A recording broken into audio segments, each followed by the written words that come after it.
أعوذ بالله من الشيطان الرجيم. بسم الله الرحمن الرحيم. الصلاة والسلام عليك يا رسول الله وعلى آلك وأصحابك يا حبيب الله. الصلاة والسلام عليك يا نبي الله وعلى آلك وأصحابك يا نور الله.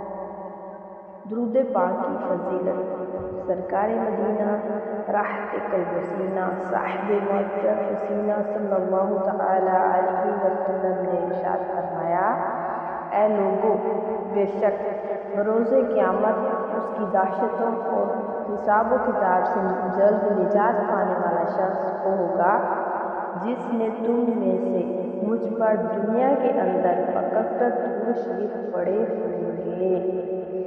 صلو علی الحبیب صلی اللہ تعالی علی محمد صلی اللہ علیہ